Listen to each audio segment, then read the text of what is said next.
Well, good morning, everyone. Thank you for joining us for our webinar on farm environment planning. My name's Wendy and I'm the Marlborough Catchments Coordinator for New Zealand Landcare Trust. And I have with me Dianne, who is a geospatial consultant with Spatialise. And we will also have joining us Tom Harvey, who is a farmer on Glen Orkney Station up the Midway, who's kindly offered to allow us to do the live demonstration on his farm. So just to let you know that we are being recorded at the moment. You're welcome to chuck any questions into the chat bar throughout the webinar, and we'll either cover it at the right time or we'll cover it at the end. And we'll move to the next slide, please, Dianne. So just briefly, what we're going to cover is what is a farm environment plan. Then we'll go into, Dianne will cover some of the mapping software that is available, and then she'll use Google My Maps to show you some of the features that you can use to map your farm. And then, as I said, we'll do the live demonstration on Tom's station and cover any questions. All right, so what is a farm environment plan? So new rules will require any farm over 20 hectares to have a farm environment plan. And it's a plan that will help you recognise on-farm environmental risks and set out a program that will manage those risks. It should be unique to your property. So to be effective, it needs to cover the soils, the weather, the farming activities, and the land use that goes on your farm. But you should also take into account what's going on in the wider catchment, because obviously water doesn't just stay on your boundary. And New Zealand Landcare Trust is highly supportive of catchment groups working together to give each other that peer support, exchange knowledge and help with any solutions that's going to affect all of you. And a farm plan should be a living document, so you need to review it on a regular basis and keep updated the actions that you've undertaken and your progress towards meeting your environmental goals. Next slide, thank you, Dianne. So the requirements for farm environment plans aren't yet finalised. That's expected in the next few months. However, it's highly likely that the freshwater module will require you to have a farm map, which is obviously why we're all here today. And it also likely to require you to have a risk assessment of specific activities such as winter grazing, nutrient application, stock holding areas and the like. It should also include what you're already doing. You're already doing fantastic things towards waterway health and biodiversity. So make sure you capture that and your plan reflects that. It'll have time frames for you to undertake your actions. Some actions are, realistically going to take 5, 10 or 20 years to achieve, but other actions you're going to be time bound by regulation. So the plan will help you prioritise what actions you need to do. And you can write it yourself. You could pay someone or a consultant to do it for you, but we highly recommend that you have as much input as you can just to make it meaningful to you. And from that, I'll hand over to Dianne. Thank you, Wendy. So following on from farm environment plans, what should you include on your farm map? So Wendy mentioned that your farm map should identify all significant infrastructure and natural features. So these include your farm boundary or your property boundary. These might be the same. They can include land management units, waterways such as rivers, streams, watercourses, water bodies such as farm dams, lakes, wetlands, riparian zones, fence lines adjacent to waterways, stock crossings, tracks and races, and critical source areas such as overland flow paths, yards, animal holding areas, standing pads, feed out areas, effluent application areas, and erosion-prone areas. So to create your own farm map, you'll need a mapping tool. So here are some free mapping tools that you can use, and I'll put links to these in the chat so that you can access them and save them as we go. So I'm looking at free mapping tools such as Google My Maps, Google Earth Pro, Arcgis, and Qgis.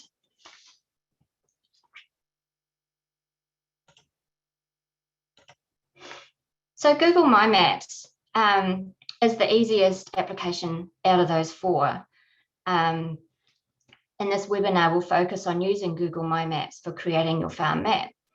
This is because Google My Maps is the simplest and easiest to use tool where you do not need to download any software or save your files to your computer.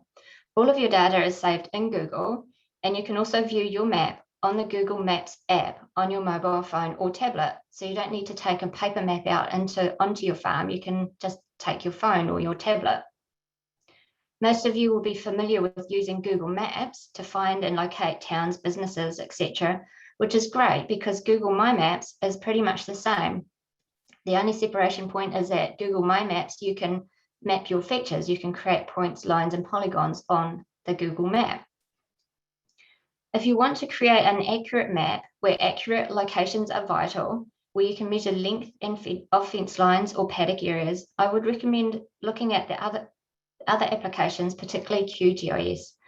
Google My Maps will meet the needs of creating a farm plan that outlines significant infrastructure and natural features in a concept type planning purposes. So Google My Maps, the requirements are you need a Google account. So if you've got Gmail, that means you have a Google account. You'll need internet access, and the skill level is basic. And the next step up from Google My Maps is Google Earth Pro. In Google Earth Pro, you can add edit features, you can save map as an image, you can email your map, print your map, you can import data from different formats, and you can export your data to KMZ and KML.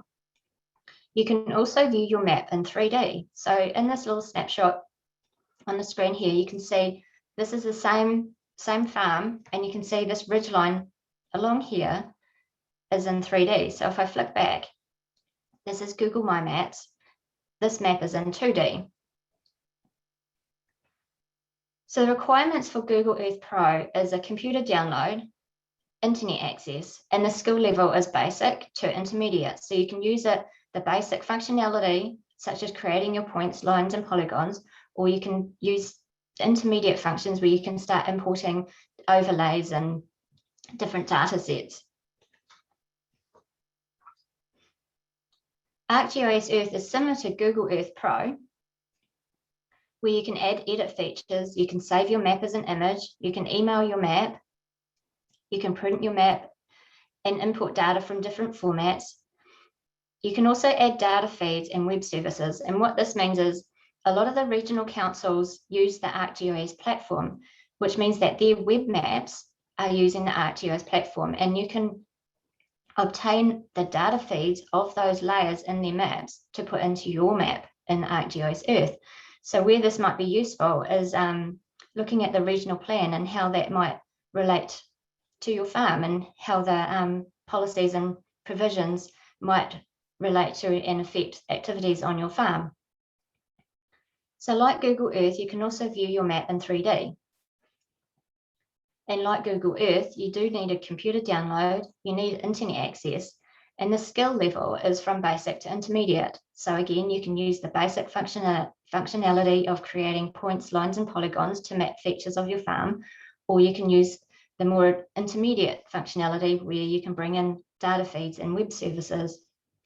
And the other difference is the aerial photography. So with Arcgis Earth, you can actually obtain we use the New Zealand aerial photo base map. So if I flick back to Google Earth, you can see it's a different image. It might be more recent, but in Arcgis using the New Zealand imagery, it's higher quality, which means you can zoom in closer without getting that blurry, pixelated image.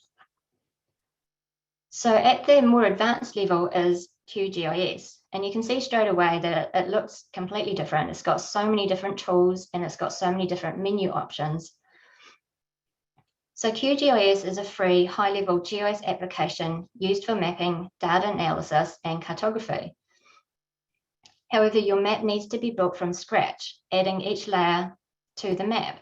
So the concept is much like a Word document. When you open Word, you have a blank screen. When you open QGIS, you have a blank screen. You then need to compose your map and add data to create your map. Much like a Word document, you need to add the words, add your story. QGIS is a powerful application enabling you to add and edit features, save map as an image, print map, input and export data, and you can also bring in LiDAR data. So a lot of the regional councils have flown LiDAR, or there's some survey companies that are flying LiDAR. So if you can get hold of some LiDAR data, you can bring that into QGIS. You can also bring in drone aerials. So if your children or you know someone or yourself is quite handy with a drone, you can bring in the drone aerials into QGIS. And you can also add data feeds and web services. So the requirements of QGIS, you need a computer and download the software, and the skill level is advanced. So today's presentation is going to focus on Google My Maps. So to access Google My Maps, you can search in Google for Google My Maps. But first you'll need a Google account. So if you don't have a Google account, you need to create one. So when you get into Google My Maps, I've put the link here on the slide. Once you get into Google My Maps, click on the red bar to create a new map. And then you are presented with this little map. And you want to click on Untitled Map to give your map a name and a description. And below that are your layers. So you can click on Untitled Layer and rename it to existing or current. So this is where you'll add your existing or your current farm features, such as your farm boundary, your waterways, your planting, your erosion-prone land. So this is your current situation. But how do you map those features when all you can see is this street map, and perhaps this might be your farm here and all you've got is a road, a little pond and a stream? Well, you'll need to change your base map to the satellite image. So at the bottom of the Layers tab, there's a drop down for base map, giving you a selection of base maps to switch to. So you switch to the satellite image, and now you can see your farm features. So you can start mapping by adding a line feature, and a good starting point is to map your farm boundary. And then you can add your waterways, your water bodies, your farm races, and your stock crossings.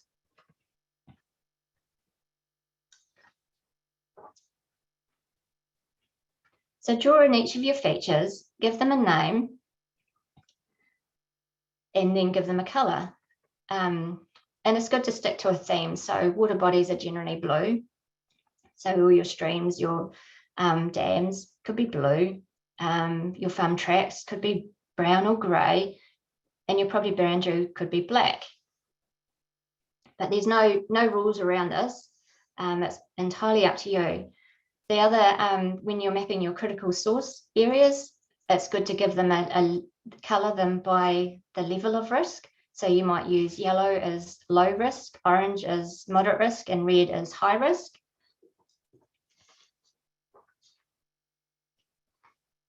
So once you've mapped your current features, you can then add a new layer and call it Planned 2021-2022 for your planned works. And in this layer, you can add what you plan to do in that 2021-2022 financial year, such as planned fencing, planned planting. And as before, draw in your features and give each feature a name and a colour.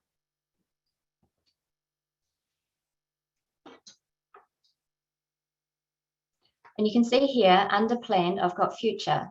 So you can add another layer and call it future. And this is where you might put things where improvements that you'd like to do in the future, but you haven't actually planned, you haven't got the budget or the time frame of when you're going to plan to do those.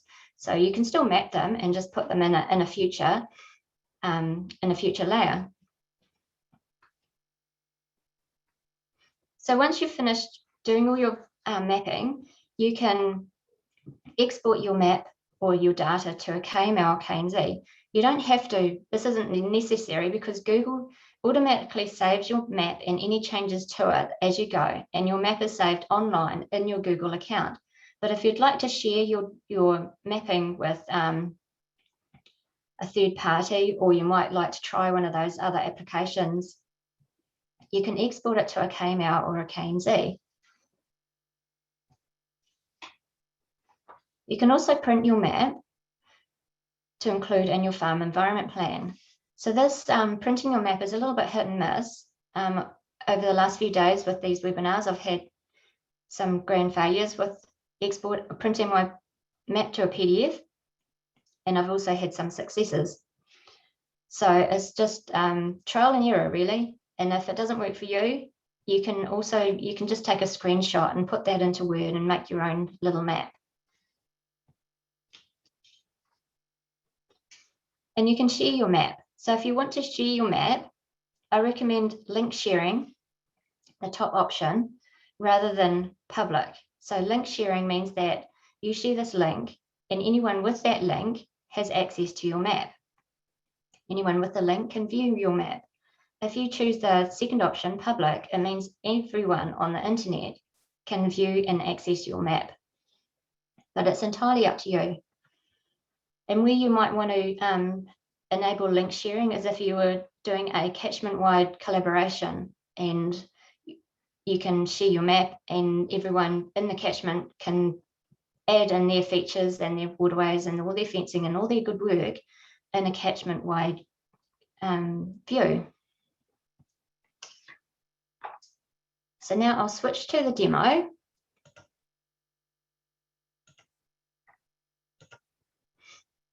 So when you get into Google My Maps, you start with a little dashboard like this. And you may not have any, these are the little maps that I've created over the last few days. You probably won't have any of these, so you would want to start with create a new map. So this is one I created earlier for today's presentation.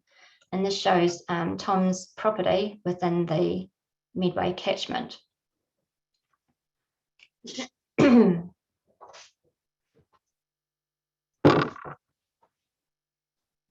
So what we'll do, and as you can see, I've got the street view map on so that I can't actually see any features. So I'm going to switch off the catchment layer and I'm going to switch on the satellite image. And then we can go in and we can start mapping some features. So I generally start mapping waterways. So you can see there's the Medway River on Tom's boundary. So we'll start mapping that. So first thing, I'll add a layer. And I'll call that layer current.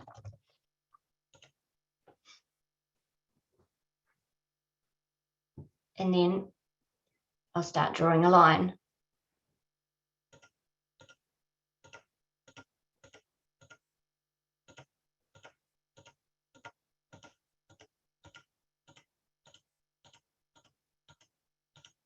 So this is a pretty major river.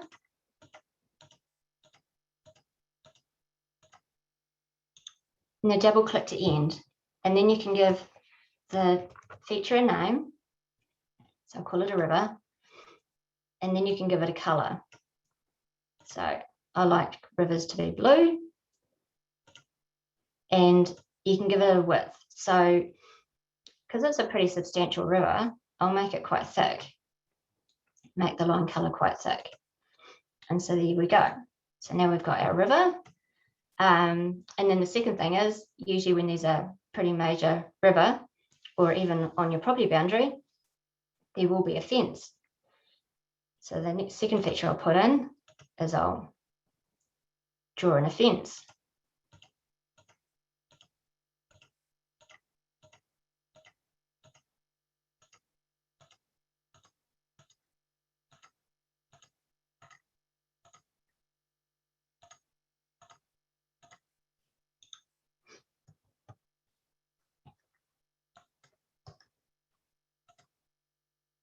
Give that a colour,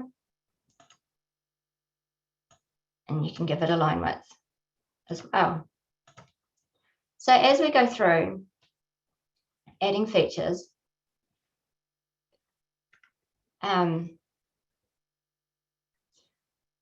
you want to know, because I've got these different layers here, property, I've switched off rec, the catchment, and we've got current. So if I click on property and I start adding features, it's going to add my feature to this property group. So if you want to know what layer you are going to be adding your features to, there's a subtle blue line on the left-hand side of the layer. So make sure that this blue line is against the layer that you would like to add your features to. So the next thing I'll map is this little forestry block here. And Tom can jump in and let me know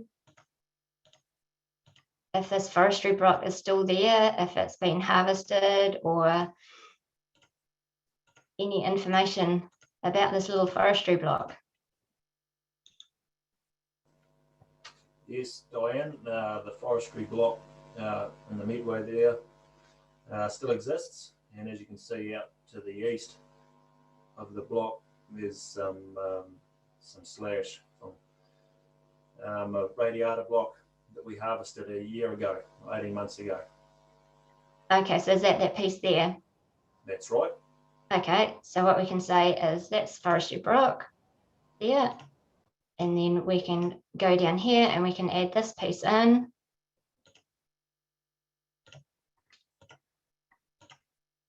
Hang on. Right. We can add this piece in.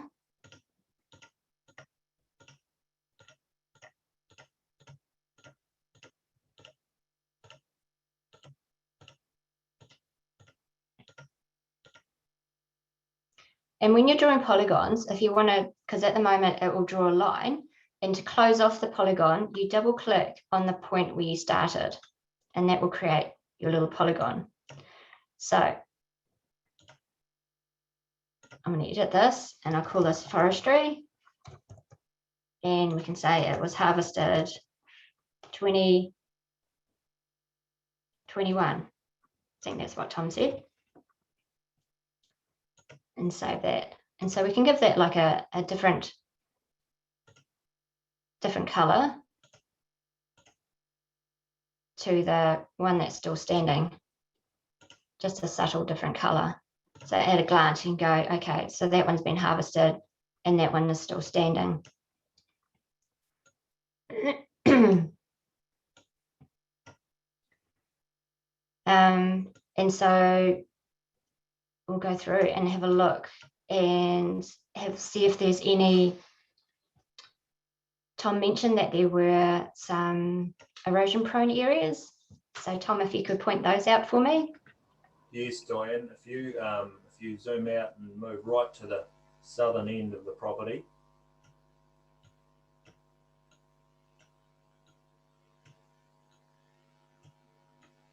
Oh, right there. it's quite a way back. That's right. And you can see almost in the middle of the display, there's a rocky ridge that runs northeast. Yep. That's it. And that would be our most erosion prone country. Okay. So what we can do is A shingle scree. put a little polygon around there.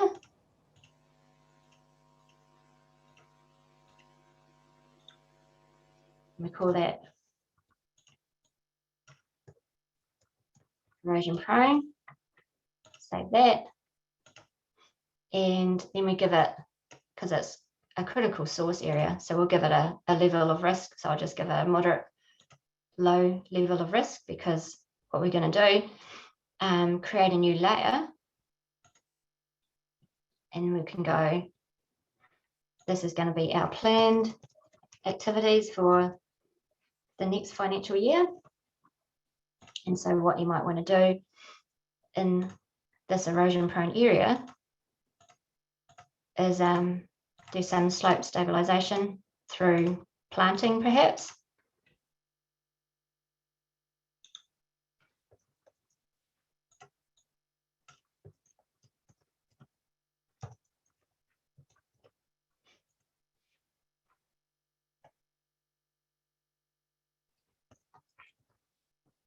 And you can make notes under there, so you can say planting, and you can make notes and say what you're going to plant or how you're actually going to do your slope stabilization.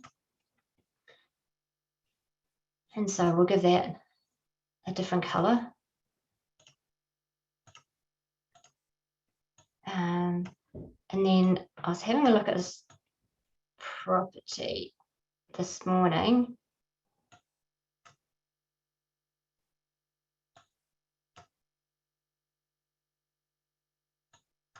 And there was something I'd like to, okay, so I'm going to go back to current, and we've got like a little stream along here.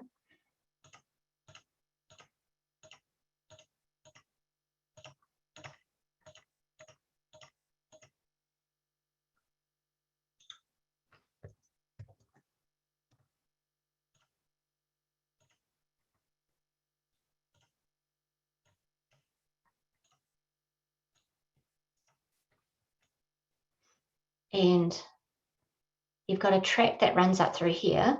So this would be another critical source point, potential stock crossing, crosses a river or crosses a stream.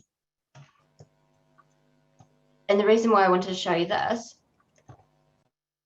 is because we can actually change this little pinpoint to something a bit more relevant to what we're trying to do today. So what I usually do is a stock crossing usually has stock on it, so such as cows, and you can add a little cow. And then you can change the colour to say it's a critical source point because it's a stock crossing and it's a little cow. So that's kind of cool. And then I'll flip back to planned, and there's another little forestry block here. So maybe in the next financial year, this little forestry block might be harvested.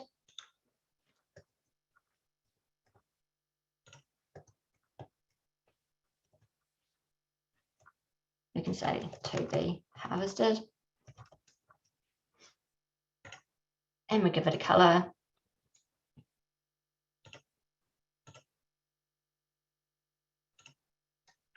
So you can see, you just go through and you map in your features, starting with your current features. And then as you go through mapping your current features, you might go, oh, actually, next year I want to do this.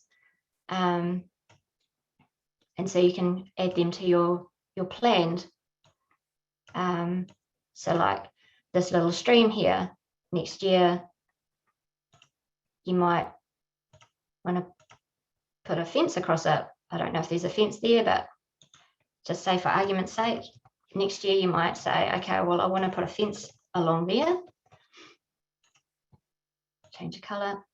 And this is where it's actually going to be quite helpful as well, because you can have a look. When you click on your fence, you can see how long it is. So it's 320 metres long. And the other thing is, when you put in your fence, you can say, okay, so, oh, Tom, what do you run on your farm? Is it sheep or cattle? Merino sheep and Angus cattle. merino sheep. So you probably want a sheep-proof fence here. So this will probably be a 8-wire post and batten fence. So you can say that. So, so then you can use the length, 320 meters, to figure out what materials you need, how much wire and how many battens you need. But that's only going to be as accurate as where you drew it in. So you see, I just drew a straight line, not necessarily following where it might be. So the more accurate you draw it in, the more accurate that area or that length is going to be.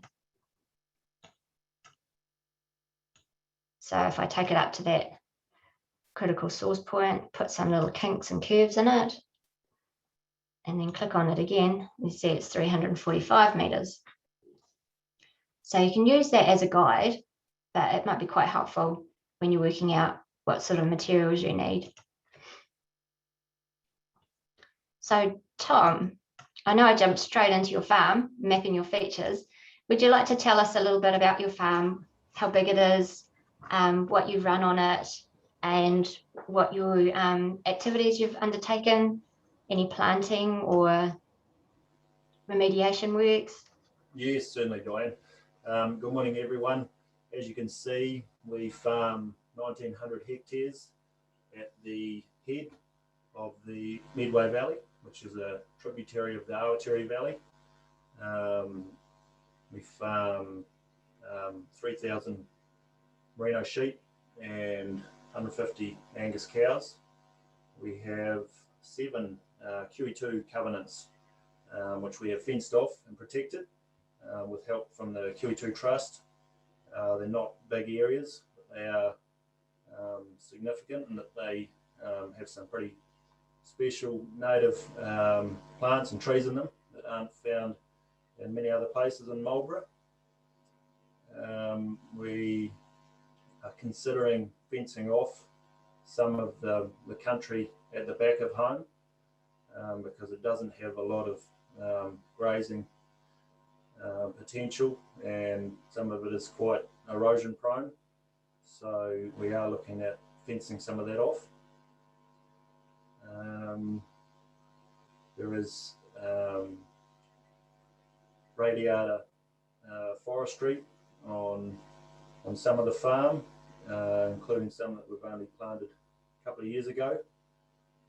And a lot of the streams and rivers we are trying to let regenerate, and we think it is making a difference to the stream health, as the stock are not able to get into the water as easily once the scrub grows up on the banks, and seems to be keeping the streams cooler in the summer, so there's not as much algal growth due to the shading from the scrub and the native trees.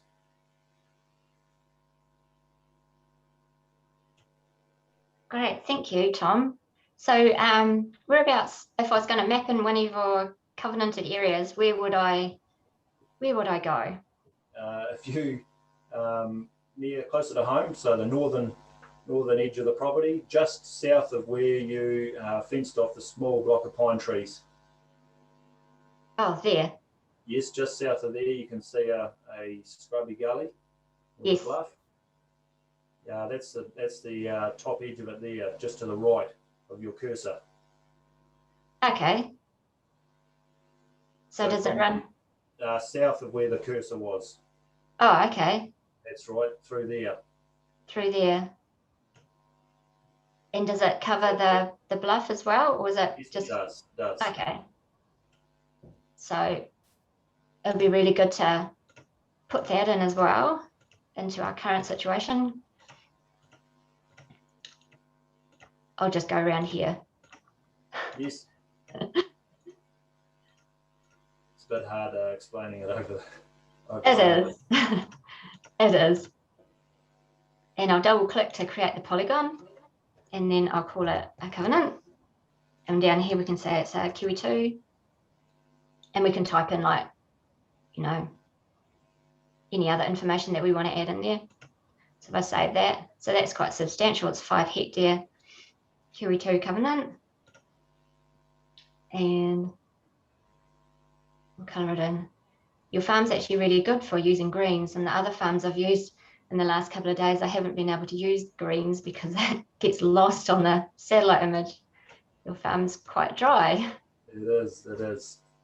So we get an annual rainfall of about 700 mils, but it can vary greatly. Oh, wow. 500 to 1200 mils.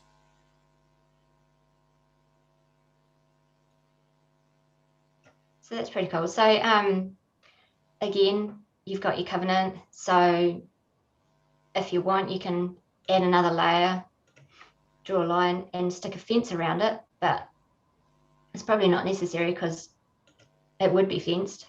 And if I click on the little covenant on the left-hand side, you can see it's around 5 hectares and the fence line is 956 meters, give or take, because I've just done a little bit of a rough mapping there. So if you want it more accurate, you go back and map it more accurately.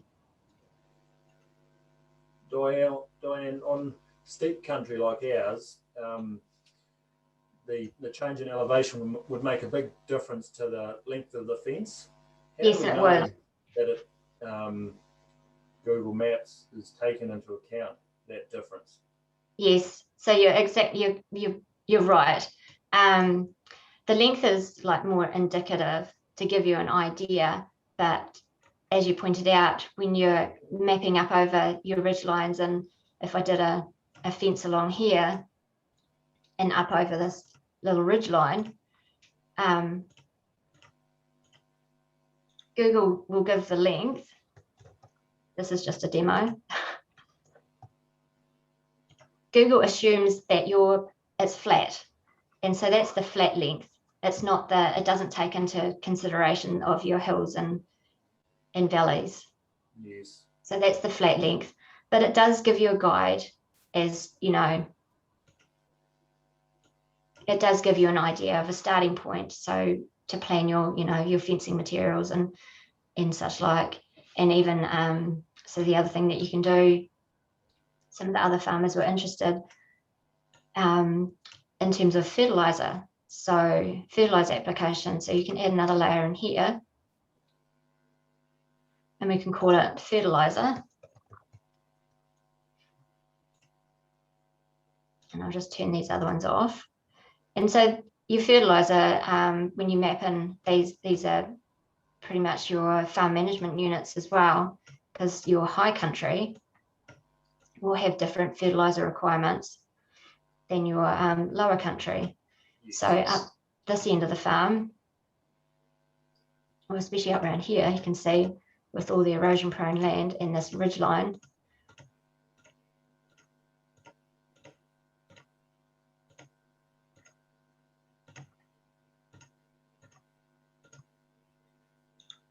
Yes, you've done a good job of that. That country there that you've highlighted would not get any fertiliser. With the thin strip of good country just to the east of it, it does get top dressed every couple of years. So you can go, okay, so we've got a large chunk of it, 3.1 kilometres squared is not fertilised. And then if we do this little bit down here,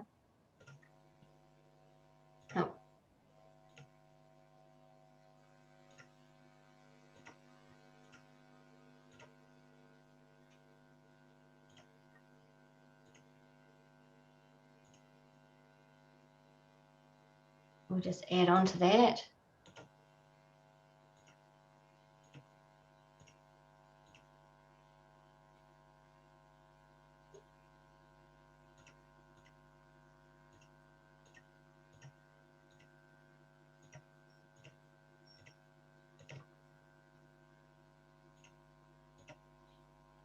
Close that off. And then you might put a different type of fertiliser. So what sort of fertiliser do you use? Superphosphate. Okay. So you can say,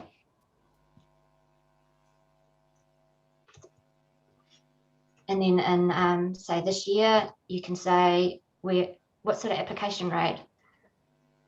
about 120 kilograms a hectare on that back country. Okay, 120. 120. Right. I was thinking 20 is not much. No, no. 120. And then next year, when you go back, you can say, okay, I'll edit this. And we can say 2022, we might have put only 100 kilos per hectare. So you can keep track of, you know, what you put on where, and it gives you an area as well. So you can work out when you're ordering your fertilizer, how many tons you need of what sort of fertilizer. So that could be quite useful as well. Yeah, so some of the farmers have found that quite useful. So you can see a green gorge on the western boundary of our property that feeds into the Medway, tributary of the Medway. That's the brown stream. The brown And stream. most of that is inaccessible to stock. Okay. So then what we can do is we can say, it's probably got, you can tell it's got all fenced off. So we can fence all that off.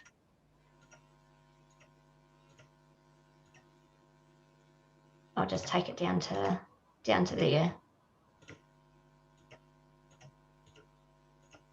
And the eastern edge of where you've drawn to is our boundary that we've defined for keeping Old Man's Beard out of the rest of the catchment.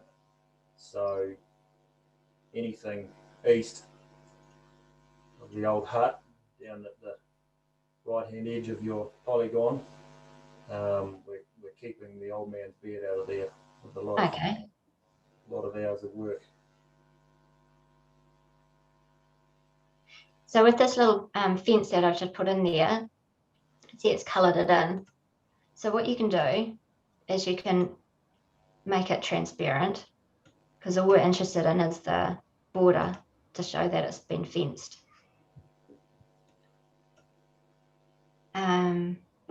So then you can also put in the activities that you're putting in down here.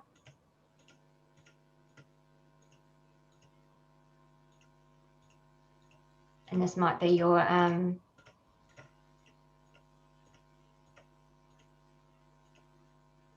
weed control with your Old Man's Beard. Yes, most of that you've highlighted is actually a QE2 covenant. Okay. And again, you've got your area, so you can work out, you know, when you're going out there, what sort of how much weed control you need.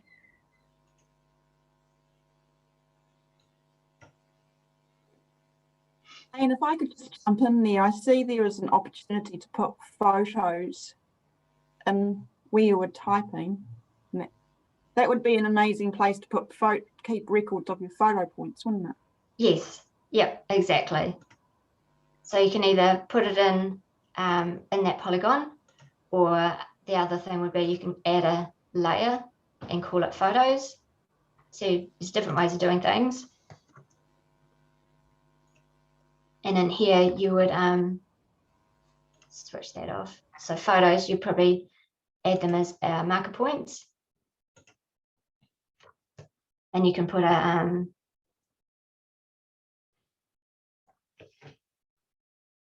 you can put in a, so actually I've put this in the wrong place. So what I'm going to do is move that down here into where we put our Old Man's Beard, and then you can put a photo. I don't have any photos, so I won't add one. But you get the concept. And then you can change the icon to like a camera. So you can say, yep, those are all my photos. So that's, thank you, Wendy, that was a really good suggestion. So once you've mapped all your features in, So we've got our current and planned. So what you can do is you can export this out as a KML or a KMZ. So this is where you go export. And you've got the option of exporting the entire map or individual layers. And then hit download. And that'll save that to your computer. And then you can either share that to a third party, or you can use it as a collaboration with other members of your catchment group. So you can see what good work you guys have been doing in the catchment. You might want to print your map. And this is where I said this is a bit of hit and miss. Some days is a good day. Let's see if today is one of those. So I've selected portrait because it's a portrait orientated farm. And then I'll hit print. And Google goes away and creates the PDF for me. And you see how it's lost all the features that I had ticked. It's got them in the legend, but it hasn't shown them on the map. And it's also zoomed out a long way from where we were. So this is where it's hit and miss. So you can either try again.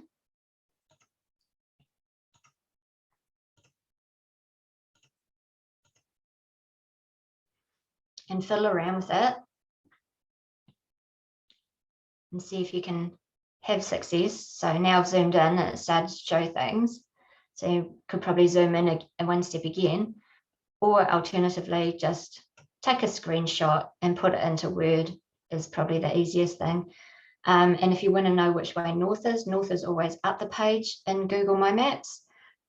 This is where Google My Maps has more advantage over Google Earth or Arcgis Earth, because in those applications you can actually twist your map around and put north, like going, so along the page.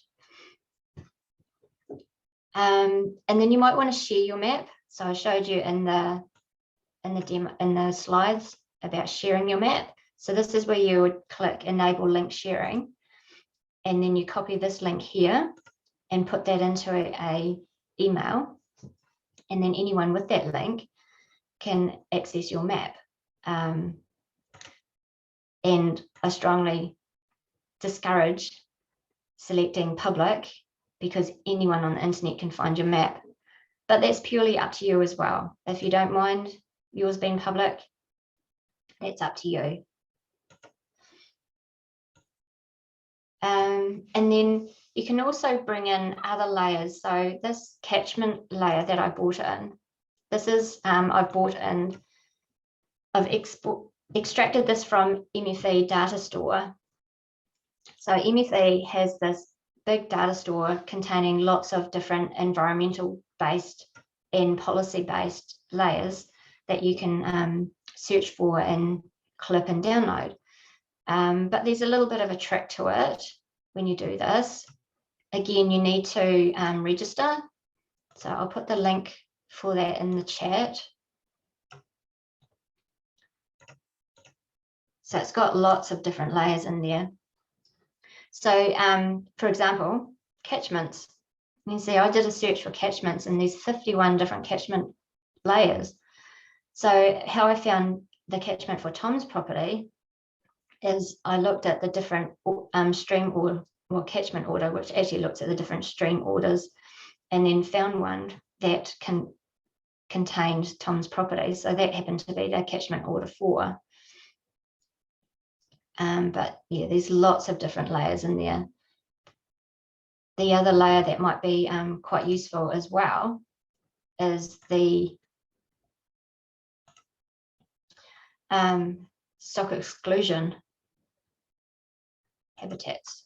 I know it's this Indigenous vegetation cover remaining. So this is the national priority 1. So when the government's talking about the national priority policy statement for biodiversity, this is what it's referring to. So that is a very complicated layer to use. So we'll stick to our catchments, how I've got here. And so what you do with your catchment when you've found the right one is you draw a little box crop around it. And we only want to draw around the extent of your catchment. And then you click download. So I can't remember if I said that you need to register to be able to download. And when you click download, you want to select Google Earth KML, and you want to make sure that your file size is less than 1 megabyte. Less than 5 megabytes. Any bigger than 5, Google My Maps won't be able to import it. And then you click accept terms and create download. So once you've got your download,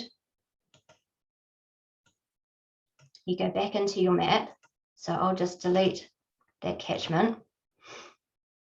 And we go add layer. And we go import layer. And then we find where we downloaded it. Put that into the import.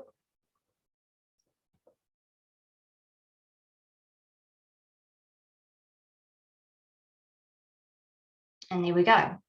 So I'm going to change my base map back to the street map, and I am going to switch off property, current, and planned. So all we've got, actually I'll switch property back on. So all we've got is our property and our catchments. And you can see there's a few extra bits and pieces there that came through. So what you can do is you can just click on those and hit delete. And delete the ones that you don't want.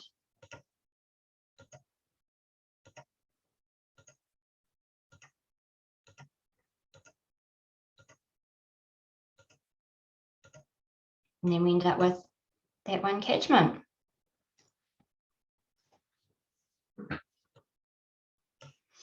So are there any questions? Does anyone have any questions? Dianne, what does the class order of the catchment refer to? So it's the stream order. So Wendy might be able to explain that better than I can. Can you help with that, Wendy? It goes from 1 to 7, 7 being the largest river in the catchment, and then 1 being the little tributaries. So when you pick an order, you're trying to capture, so order 4 was capturing the midway, which is kind of the midway stream in the wider Aotearoa catchment. Thank you, Wendy. So if anyone's got any questions, just pop them in the chat, and we've got 5 minutes to answer them.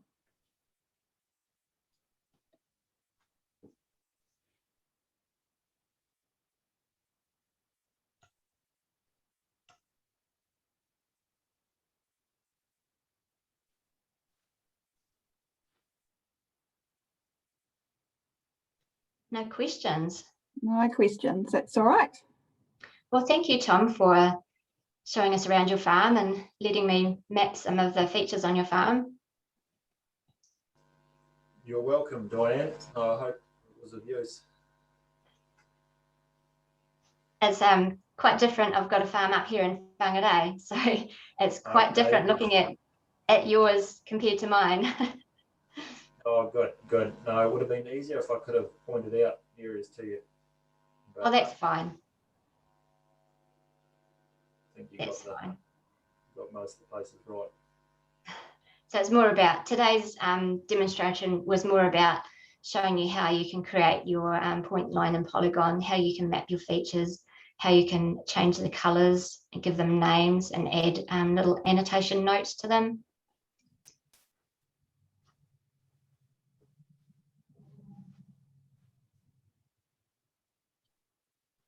Great. Well, yeah, thank you everyone for taking the time out of your day to attend. We have recorded the session, so I will email through the link, and we'll also put it on our Facebook page, which is Nelson Marlborough New Zealand Landcare Trust, if you want to share it with anyone else. And if you've got any questions, just fire them my way, and I can always send them up to Dianne if I need to. And on that note, we'll close. So thank you very much. And thanks again, Tom, for your help too. Thank you. Welcome. See ya.